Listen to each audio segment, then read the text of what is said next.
So we already mentioned a little bit that in general we have these challenges in assessing impacts, and especially when we talk about socioeconomic impacts of research infrastructures and science in general. And these challenges are different, and we're mentioning just a couple of them here, that we have to deal with intangible nature of benefits. We also have to take into account the long time span that we have to wait for different impact to materialize.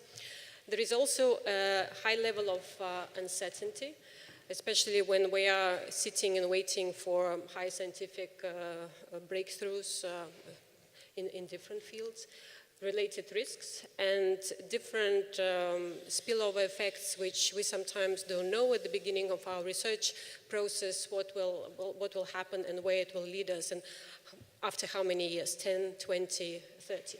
So we know these challenges exist, and we know that there are several approaches to how to assess socioeconomic impacts or impacts of investments exist. Different infrastructures, different scientific communities look at different ways of doing their forecasting and evaluations, assessments. But the question that puzzled us for a number of years was, is it possible and sensible to have a more systemic views on the relationship between different impacts? And also in this systemic approach, try and take into account these challenges that I mentioned, the time scale of impact diffusion, the potential effects cumulative over time, and move from this sometimes simple exposed detection of impacts and returns into better understanding what can we achieve with these investments in the future. So these are the thoughts that were sitting in our heads when we and the partners were figuring out that project. So we are part of the, coordination and support action. As I mentioned, kicked off last Friday, literally. I was a present from the DG RTD colleagues. We have 24 months to do this exercise involving different research communities. And why we think we are different and why we think we got this funding is that we attempt to create a logical model trying to take into consideration differences between different scientific domains and the challenges I mentioned, but also perform this exercise in, as we call it, participatory co-design method. So we are not sitting there in our team of partners and creating something. We will sketch the outline, but then we're going to go and involve the community to work with different research infrastructures to actually figure out how this model can look like. So we will have these different consecutive stages in the process, and we will involve the research infrastructures in workshops where we will make people creatively work and trying to figure out how actually this pathway of potential impacts does look in your scientific domain. So it could be one way for one group, it could be one way for another group. If you were at the ICRI conference in Cape Town, and so I see some of the familiar faces, and you've probably seen my presentation there, we had this original logical framework that we've developed through the work at Technopolis. But it didn't yet cover the different fields and this sort of modularity of fields. So that's what we're bringing in this project. We have several partners on board, and I've immediately preempt one of the questions that might come from you is what kind of research infrastructures we have currently on board and how we're addressing the social sciences and humanities.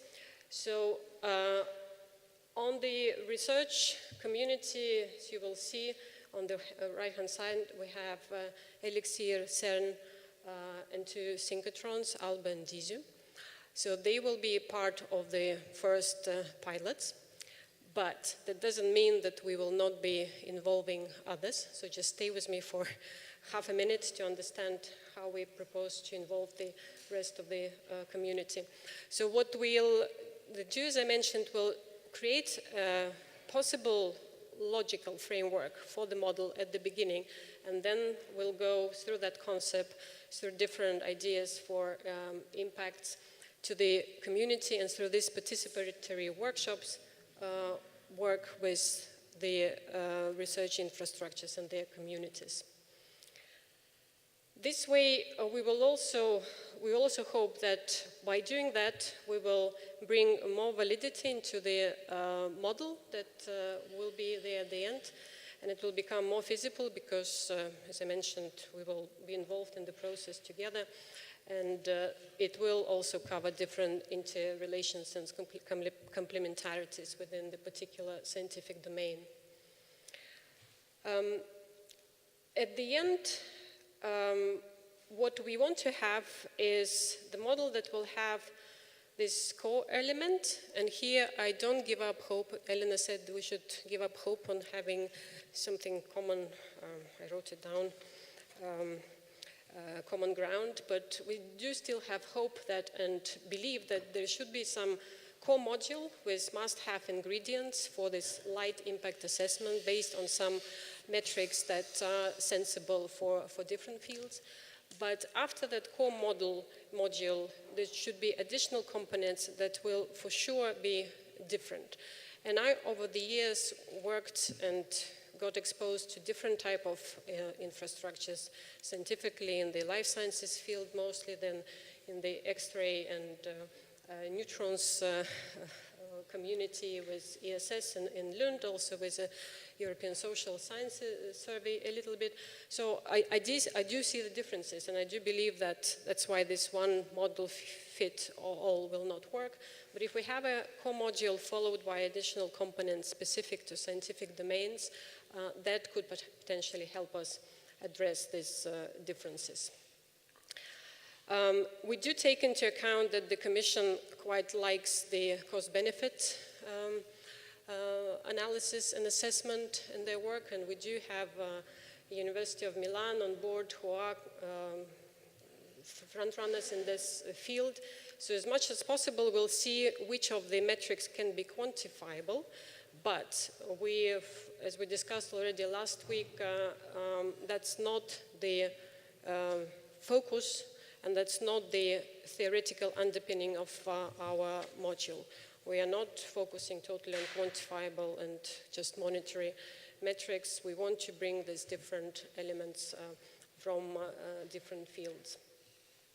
And we will link this work with Merrill 2, Advanced Data module, and hope to have this concrete toolbox at the end of this exercise. And fingers crossed, workable, work-based application where different communities would be able to chart their impact pathways, not to calculate or measure impact, but at least to figure out the way and the composition of metrics or topics, themes that can form their impact assessment.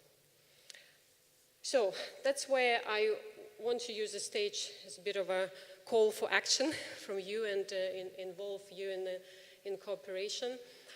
As I mentioned, we do have some research infrastructures on board, but what we've put in the project is a call for proposals for different type of research infrastructures to be involved and be part of be one of these pilots. So work with us to design this module for impact, socioeconomic impact assessment for your field or for your particular infrastructure. So this work will start in October this year, and it will run throughout next year. So I'm really hoping to chat as many of you as possible and see whether you would be interested to bring the expertise and your infrastructures from social sciences and humanities into this project. So I think on that note, I will end and hope to talk to you later. Thank you.